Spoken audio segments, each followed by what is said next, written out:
Bienvenido seas a Leyendas de Aquí y Allá. Mi nombre es Jesús G. Espero y sientas el miedo hasta los huesos. El día de hoy te traigo una recopilación de relatos de leyendas del karma. Son 2 relatos ya expuestos en este canal. Si es que no los has escuchado, te insto para que los escuches. Si ya los has escuchado, te insto para que revivas nuevamente estos 2 relatos. Si eres un suscriptor nuevo, te invito para que te quedes hasta el final de estos 2 relatos.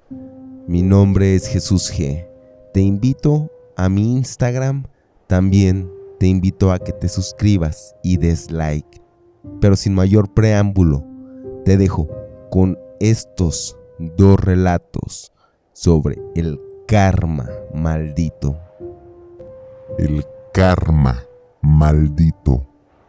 Se dice y se habla en lo colectivo que el karma se regresa, ya sea en lo positivo, pero se habla más que se regresa en lo negativo, que es una maldición en la cual, llámese el universo, destino, Dios o energías, se encargan de regresar a nuestras acciones que tal vez fueron buenas o tal vez fueron malas, y se regresan a cada individuo según su comportamiento. Pero también en lo colectivo se menciona que el karma llega multiplicado, como lo he mencionado, ya sea en acciones buenas o malas. Ya un poco más en contexto, continuamos con el relato. María era una mujer quien tenía orígenes humildes. Ella era originaria de un pequeño pueblo de pocos recursos y pocos habitantes.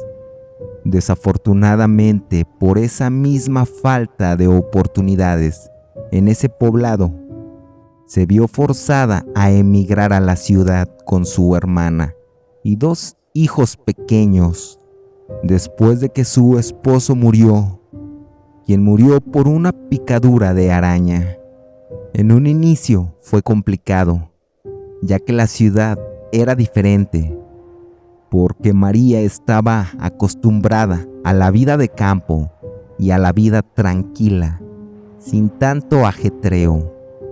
Al tiempo, María comenzó a trabajar en una casa de ricos, haciendo el aseo, y ese salario que percibía le ayudaba para sacar adelante a sus hijos, quienes acudían a la escuela y eran buenos estudiantes.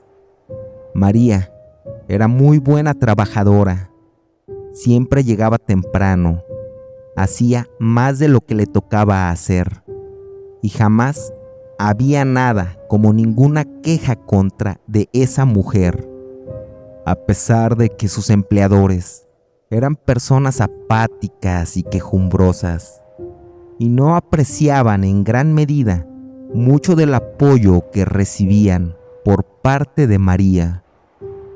Así esa humilde mujer ya llevaba 5 años trabajando en esa casa, cuando un día el señor de esa casa culpaba a María por la pérdida de un costoso reloj. Ese reloj era uno de los bienes más apreciados por el alto costo de ese objeto y el estatus que le daba socialmente al poder presumir el precio ante sus amistades de abolengo, quienes tenían un alto poder adquisitivo también. Era así que al no encontrar ese bien material, lo más sencillo era inculpar a María por robo. Así encararon a esa mujer llamándole ladrona.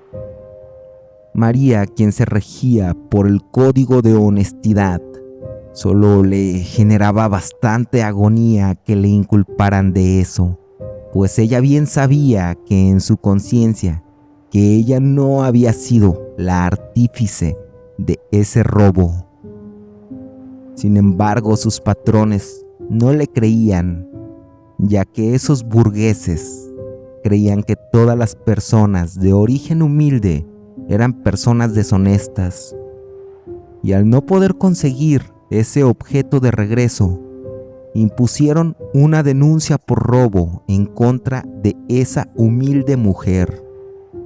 María, quien no podía costear los gastos de un buen abogado, y estando en juicio, y como es habitual en las cortes latinoamericanas, en las cuales solo se sentencia al más pobre y gana el más rico, le dictaminaron sentencia a María, a quien inculparon de ladrona.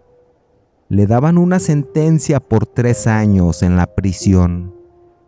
María, quien sabía que no había hecho nada en lo absoluto, solo se encomendaba a Dios y a la Virgen, ya que no tendría ese bien monetario, aquel salario el cual ella aportaba. La hermana de María afortunadamente veía por los hijos de esa mujer, mismos que veía como si fueran sus propios hijos. Así que la hermana de María, teniendo un gran apego por esos infantes, solo veía por esos niños, a veces pasando hambre, en ocasiones privándose del alimento ella misma para dárselo a esos infantes. El expatrón de María, el antiguo empleador, mismo que acusó de robar ese reloj a María, al tiempo después encontró ese fino artículo. Lo había encontrado en un gabinete, en un cajón de su oficina, que había olvidado que lo había dejado ahí por una fuerte borrachera. Ese hombre se sentía fatal, pues María, quien jamás había sido una persona deshonesta, estaba en prisión por un crimen que ella no había cometido. Ese hombre, el antiguo patrón de María, le contaba a su mujer que había sido solo un malentendido y un error de él, que esa mujer, María, no debía estar en prisión, pues ella no había robado ese costoso reloj. Pero la esposa de ese hombre mencionaba que ya era muy tarde, que luego quedarían mal si sus amistades se enteraban, y que mejor dejaran las cosas así, que total, María no estaba a la altura de ellos, y al verle como una persona inferior, no le daban importancia. Simplemente pensaban que era una pobre campesina inferior y que era mejor ya no tocar ese tema. Era así que esa pareja de burgueses jamás retiraron la denuncia en contra de María y solo siguieron con su vida, sin importar que esa pobre e inocente mujer purgara un castigo innecesario. María sentía un fuerte pesar y una gran vergüenza que se le juzgara por ladrona, y dentro de la prisión se hizo amiga de una señora a quien le compartía su historia de injusticia, de la cual había sido víctima. Esa señora, quien no era bruja, ni santera, ni nada por el estilo, pero sí tenía una gran creencia de cosas de ocultismo y obscurantismo, creencias en manejo de la energía y rituales y objetos de protección. También rezarle a entidades de santería.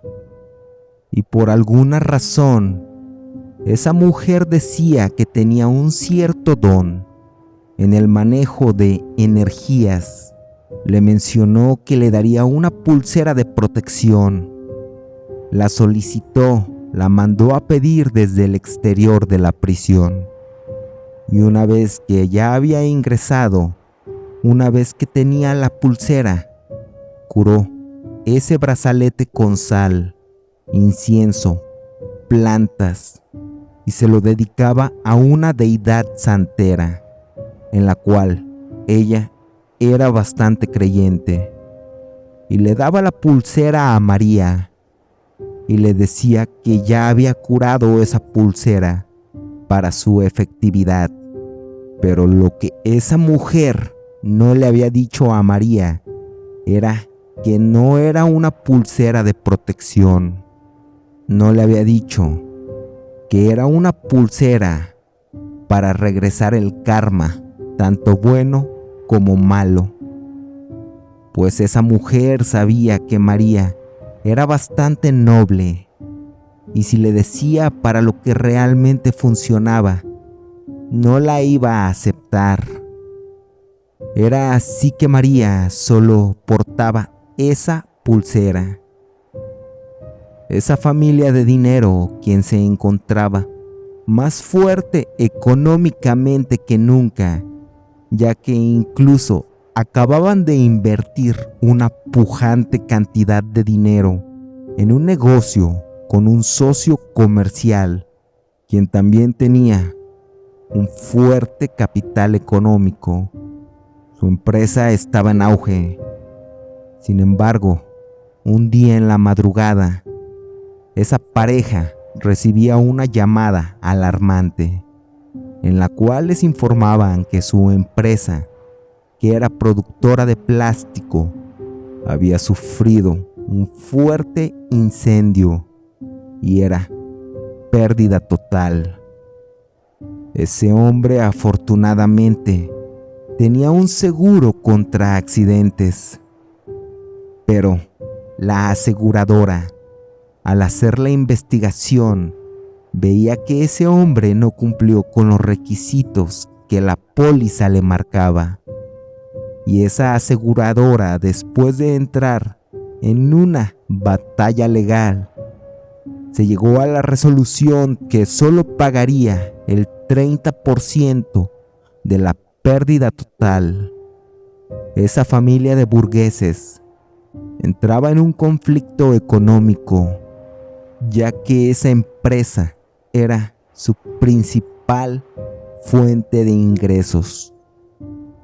Pero confiaban que el negocio que acababan de comenzar con su socio financiero les redituara para pagar la gran suma de dinero que se necesitaba para formar su emporio nuevamente. Sin embargo, ese socio comercial, al cual le tenían confianza por ser una persona de un buen apellido y quien les había endulzado los oídos con ganancias millonarias, y creyendo que ese socio no haría nada injusto, solo porque parecía ser una persona del mismo o de un mayor estatus financiero, solo por eso ellos creían que era una persona confiable. Pero ese socio financiero solo desapareció con todos los ahorros restantes de esa familia, que de pasar de ser una millonaria pareja, comenzó a caer en un bucle de desesperación, pues los bancos ya no querían prestarles ningún dinero, mucho menos las cifras que ellos pedían. Comenzaron a vender propiedades de alto valor. Sin embargo, no podían aún costear el excesivo coste de vida el cual estaban acostumbrados. Así que solo les llegó la bancarrota inminente, pues debían millones, pero ellos ya no tenían nada, solo una innumerable cantidad de deudas. Y aunando a la desgracia, se les inculpaba en materia fiscal por años de inconsistencia y evasión al fisco. El paradero de ese ya exmillonario solo era la prisión. Sus amistades, que eran tan frívolos y superficiales como ellos, solo se alejaban al verles como personas inferiores, al estar en bancarrota. En el transcurso de 3 años pasaba todo ese martirio y travesía para esa pareja, mismos 3 años en los cuales María ya estaba a punto de finalizar su condena en la prisión. Pero antes de culminar su condena, una de sus amigas, quien también era una presa y quien purgaba cárcel en la misma prisión que María, le preguntaba que si doña Antonia le había dado esa pulsera de karma. Doña Antonia, quien era esa mujer de creencias místicas que había curado la pulsera. Y María le respondió que sí, y que era una pulsera de protección contra las envidias y malos deseos. Y aquella reclusa, quien entablaba la conversación con María, le decía que no, que esa pulsera era del karma, y que servía para regresar multiplicado el mal a las personas que le habían hecho el mal, al igual el bien para las personas que le hicieran el bien. Y esa mujer le mostró que también portaba una pulsera igual y le contaba que desafortunadamente a esa presa, amiga de María, su familia era quien le había hecho el mal, pues que su padre abusó de ella, pero como su padre era el proveedor económico, la madre se inclinó del lado de ese viejo monstruo y que su madre le comenzó a tener celos a su propia hija, creyendo que ella quería tener una relación con su propio padre. Y así idearon un plan para acusarla de robo y violencia en contra de su madre. Aquella presa reía y decía: al par de meses de ponerme esta pulsera, le diagnosticaron cáncer de colon a mi padre y mi madre perdió la vista. Aquella presa reía a carcajadas, con una satisfacción inigualable. Y también le decía a María: el karma, el bendito karma, lo están pagando al por mayor. Yo estoy aquí, pero saldré pronto y me tocará ver a ese par de perros desahuciados, convalecientes, y solo me tendrán a mí para cuidarles, cosa que no haré. Solo veré su muerte y disfrutando cada día ver cómo mueren poco a poco sin tener a alguien que les respalde, que les cuide y que vean por ellos. Soy tan feliz en estos momentos. No les voy a hacer nada, ningún mal en el futuro, como maltratarlos o golpearlos, cosa que desearía hacer, pero ya tengo miedo del karma. Así María no lograba hilar las ideas que esa mujer quería transmitir. Pero María, solo en su pensamiento, no le daba mayor importancia a las ideas de esa mujer, puesto que lo importante en ese momento para María era estar de regreso con sus hijos. Le dieron la liberación por fin, y afuera del reclusorio le esperaba su hermana y sus 2 hijos. Solo explotó en llanto y regresaban a la casa, en un barrio pobre de calles de tierra, un tanto inseguro de noche, en el cual esa mujer era feliz. Sin embargo, una señora de alcurnia rápidamente contactó a María y le pedía que trabajara con ella. María no lo podía creer, pues después de la reputación de haber salido en prisión ¿Cómo era posible que una señora adinerada, amiga de sus expatrones, aún quería que trabajara con ella?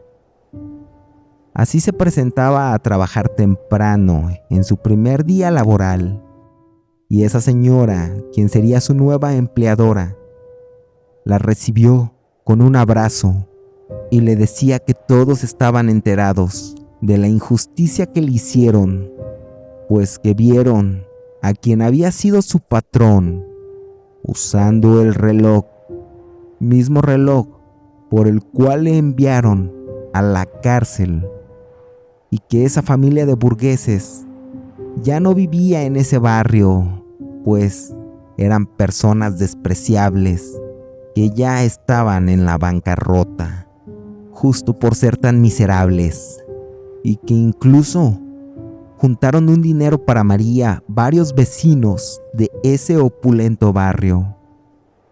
María, ese día, al regreso de sus labores, iba bastante feliz, ya que su reputación no estaba manchada y traía algo de dinero para así poder recuperar su vida nuevamente. Cuando iba llegando a su casa, sorprendida, veía a su expatrona, a aquella pedante mujer, pero el escenario era totalmente diferente. Aquella pedante mujer ya vivía en ese barrio humilde, mismo en el cual vivía María también, y solo estaba en una casa bastante deplorable. Esa señora, quien era de abolengo, se encontraba afuera de esa casa vendiendo dulces con oxígeno conectado a sus fosas nasales y sentada en una silla de ruedas. María, quien ya había mencionado, era sumamente noble y no guardaba rencor, se acercó para comprar unos dulces, y aquella postrada mujer, al ver la pulsera de María, con poca movilidad, solo se retorcía y decía que no, que se alejara, como si algo le estuviera quemando internamente. María solo se fue y le platicó todo a su hermana, misma a quien le contó que a sus antiguos patrones de María les había ido muy mal, que a su patrón le mataron en prisión y a su antigua empleadora le había dado un derrame cerebral al no poder lidiar con la idea de ser pobre y no tener el estatus de vida el cual ella creía necesitaba tener, al cual ya estaba acostumbrada a llevar. En eso María recordó las palabras de la presa a quien le había contado sobre el karma y esa pulsera. María solo se retiró aquella pulsera y la quemaba. A los meses, la expatrona de María poco a poco se recuperó. Incluso ya podía pararse, pero aún tenía un déficit bastante en sus habilidades motrices y totalmente irreversible. María le ayudaba con despensa y comida, en ocasiones un poco de dinero. Aquella mujer le confesó al final sobre el reloj y le pedía perdón. Sin embargo, la vida de esa mujer jamás volvió a ser lo que era cuando fue millonaria, sino todo lo contrario.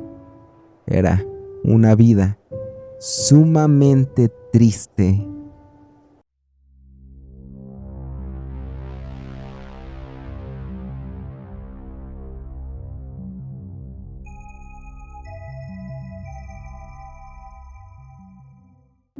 El castigo del karma. Como ya lo había mencionado en otro video, El karma es un castigo que se regresa magnificado por acciones buenas o malas que hiciste en tu vida, y esas acciones pueden hacer que tu vida dé un giro totalmente radical. Por eso, hay que cuidar bastante bien cuando tenemos en la cabeza hacer daño a alguien, pues no sea que el destino te regrese el karma magnificadamente. A continuación, vayamos al relato.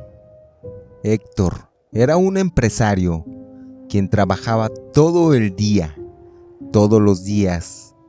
Tenía muchas personas a su cargo, tenía propiedades, incluso una casa en la playa con un yate.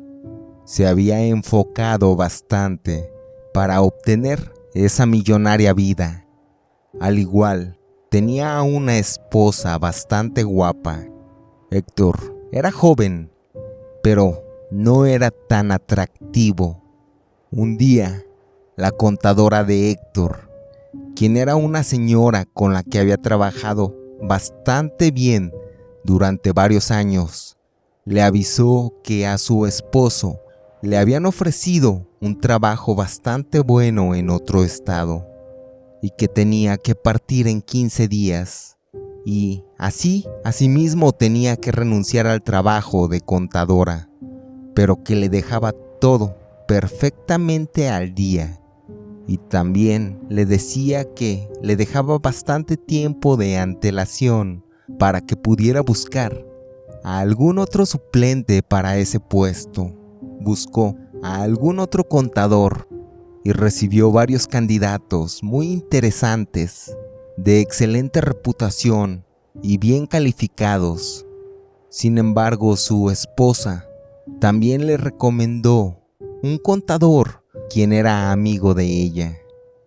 Así que Héctor, sin pensarlo, le contrató, pues era más que suficiente la referencia de su propia esposa para integrar a aquel amigo de su esposa a sus filas laborales, a aquel contador de nombre Braulio. Lo que Héctor no sabía era que su esposa, Telma, se sentía bastante atraída por su amigo Braulio, y esa era la verdadera razón por la cual le había recomendado a ese contador.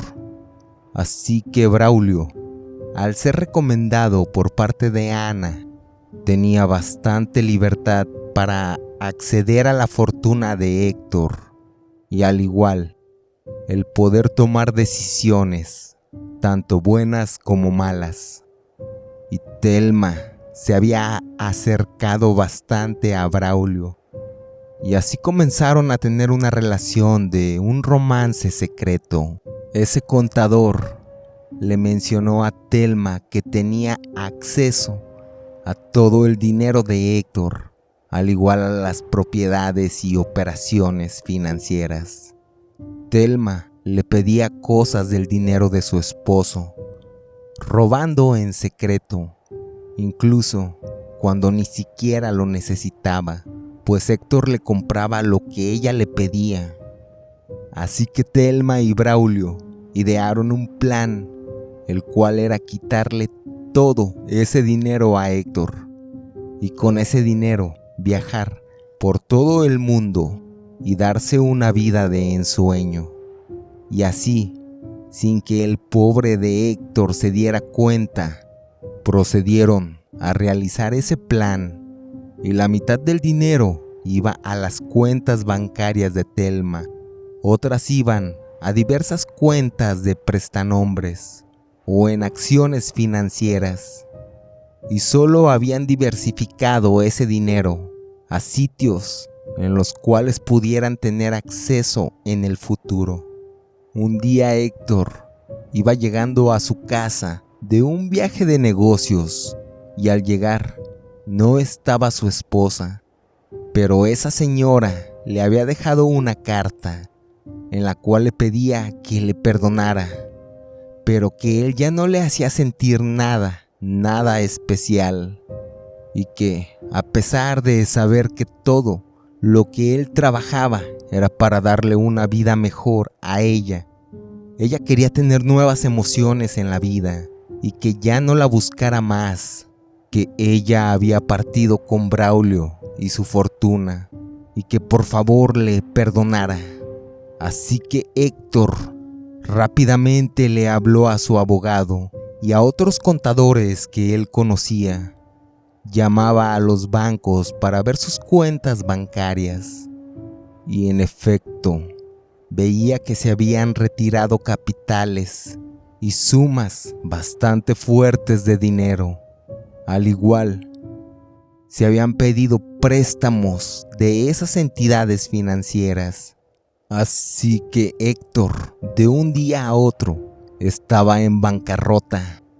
Y solo con lo último que le había dejado aquella pareja, trató de vender algunas propiedades, pagar a algunos acreedores y renunciar completamente a su negocio, malbaratándolo. Pues él no quería ir a prisión, pero a pesar de esos esfuerzos, aún así no logró salir bien librado y tenía que pagar un castigo de 3 años en la cárcel, mientras su esposa se encontraba disfrutando del dinero mal habido con Braulio, paseando en cruceros, hospedándose en los mejores resorts, en lugares bastante cosmopolitas y lujosos, y solo se preocupaban por saber cuál sería el próximo punto para ir a derrochar dinero y disfrutar de esa vida de millonarios. Afortunadamente para Héctor, él recibió mucho apoyo emocional por parte de su familia, de sus padres y hermanos. Así que pasaron los 3 años y al salir de la cárcel, Héctor se fue a vivir a la casa de sus papás y ahí simplemente trataba de rehacer su vida. Mandaba currículums en búsqueda de algún trabajo, pero ninguna empresa le llamaba por ese pasado en la cárcel. Pero su mamá le propuso poner un negocio de comida corrida con diferentes guisos y su familia le apoyó económicamente para comenzar con ese proyecto. Sin embargo, era muy poca la gente que asistía, a pesar de que su mamá era quien le apoyaba a hacer los guisos y la comida en general. Y su madre tenía muy buena mano para hacer de comer. Había ocasiones que la comida se echaba a perder de un día a otro. Incluso el primer día en el cual pudo obtener una ganancia mínima después de muchos días de pérdidas. Ese día, el único día que había logrado sacar algunas monedas a favor de él, le robaron el dinero. Llegó un tipo a mano armada.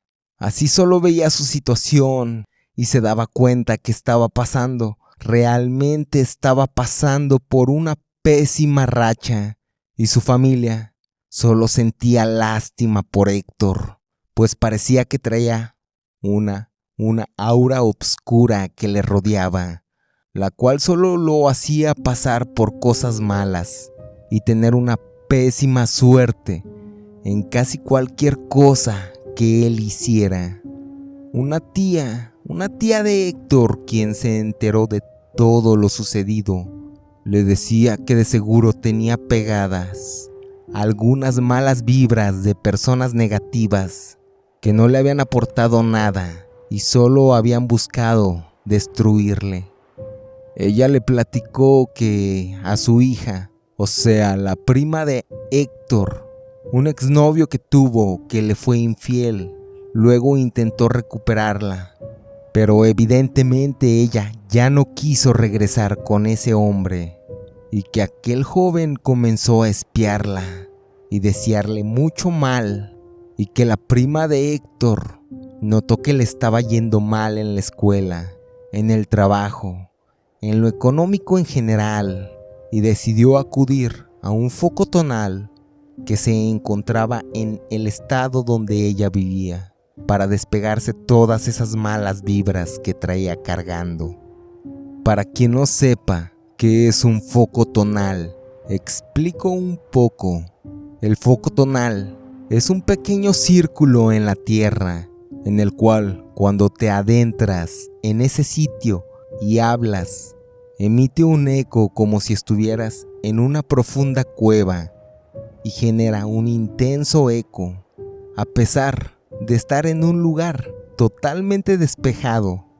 Y esos países o estados que cuentan con un foco tonal, las personas van a liberarse de las malas vibras, como envidias, incluso trabajos de brujería.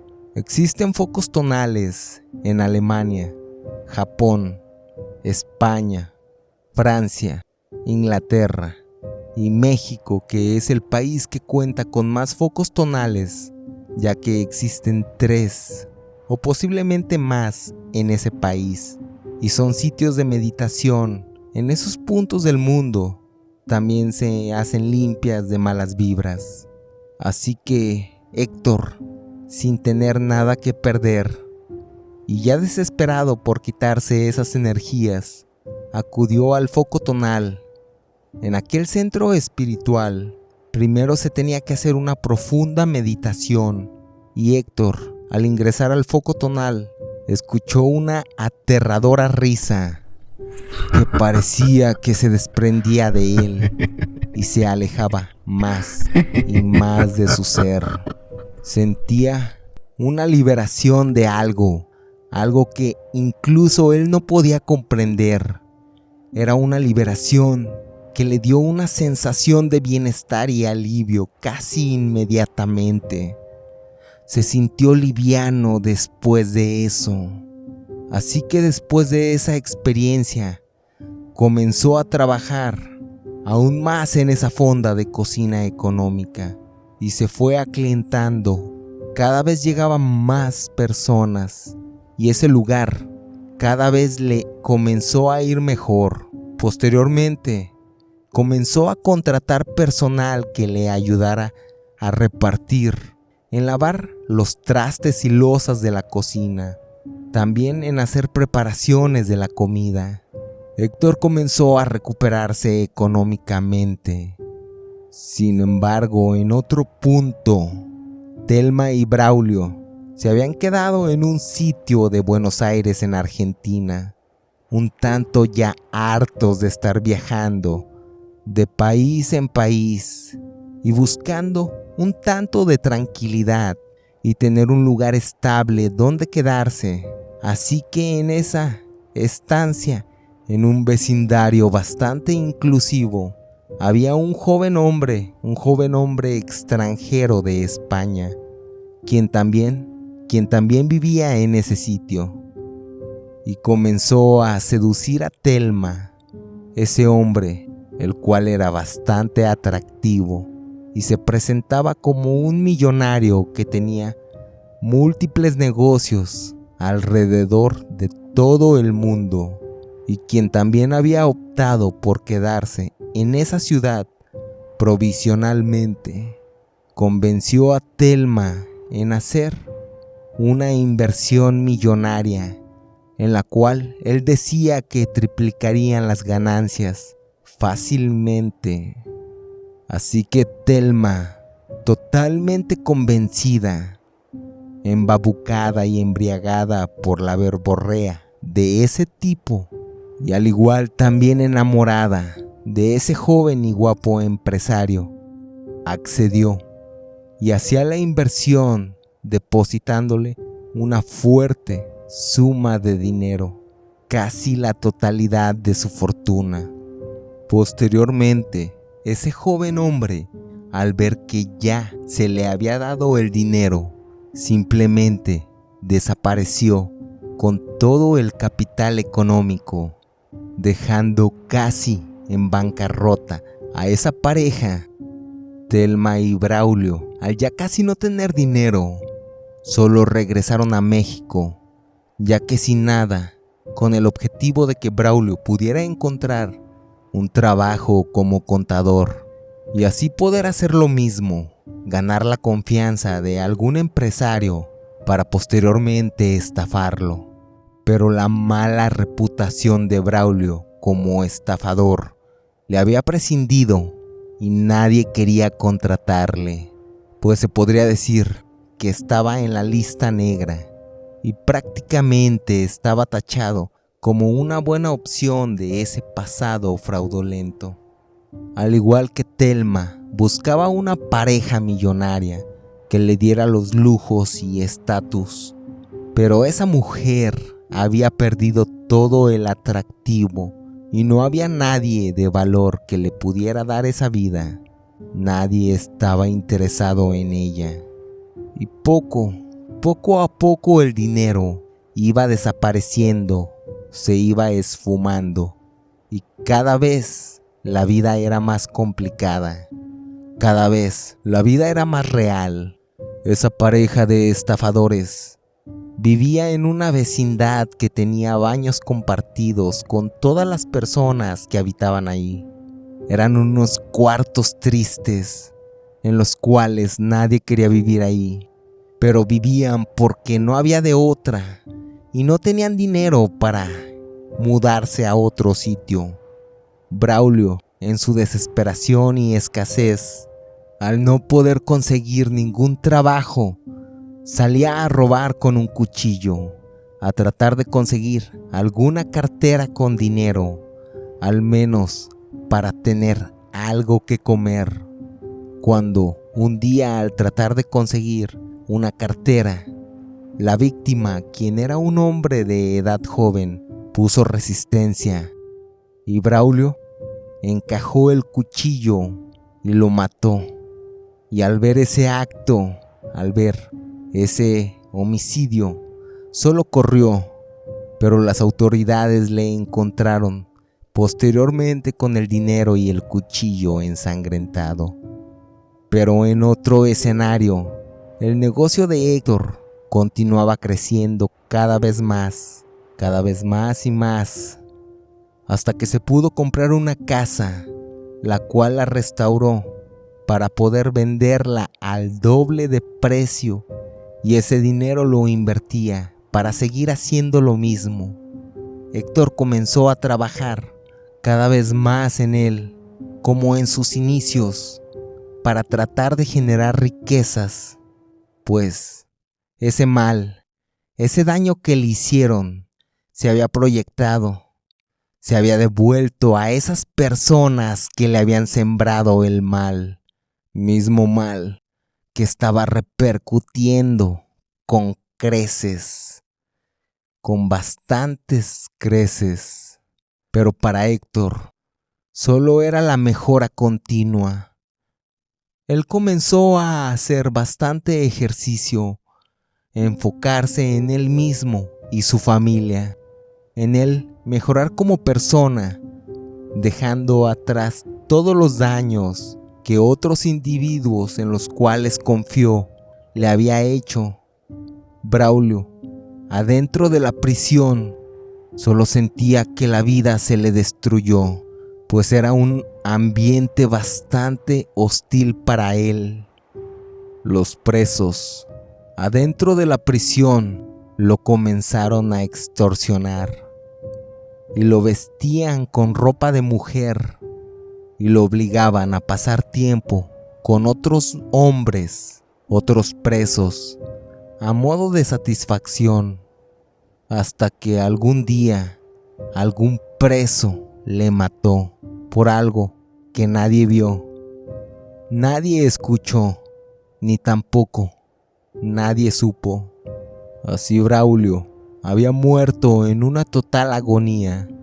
Le encontraron vestido de mujer, con el cuello abierto, en un charco de sangre, y Thelma se había metido al mundo de la prostitución de lleno, ya que desafortunadamente no tenía otra fuente de generar ingresos económicos. Y Héctor, por otro lado, cada vez seguía subiendo, generando empresas, haciendo dinero, comprando propiedades, teniendo relaciones con atractivas mujeres, pero ya sin formalizar nada, pues ya tenía la mala experiencia de su exmujer. Así que Héctor, ya teniendo el estatus nuevamente como empresario, un día que regresaba a su casa, mientras manejaba un lujoso auto, veía a Thelma prostituyéndose en una esquina de un parque y detenía su auto. Bajaba el vidrio de su auto. Le veía a esa mujer una mirada de tristeza y Héctor le decía: «Hola Thelma, como tú me mencionaste en la carta que te perdonara, déjame decirte algo. Sufrí como no sabes. Estuve en el infierno. Estuve en la cárcel. Estuve en la miseria total. Pero el karma te alcanzó. Y el día de hoy, al verte, déjame decirte que sí, que te perdono. Y lamento bastante que estés de esta manera. Yo te perdono desde el corazón, pero lo que siembras, cosechas hoy. Y el karma hoy te está dando tu cosecha». Héctor partió en ese auto de lujo y Thelma se quedó en la esquina pensando en todo el daño que había hecho, todas las repercusiones malas que había hecho y cómo el karma le había castigado vilmente. Y al igual analizaba en la vida llena de lujos que había perdido y la vida de miseria que esperaba hasta que muriera, misma vida a la cual se tenía que acostumbrar. Agradezco que te hayas quedado a escuchar ambos relatos. Mi nombre es Jesús G. Y a mí me resta desearte una mórbida noche.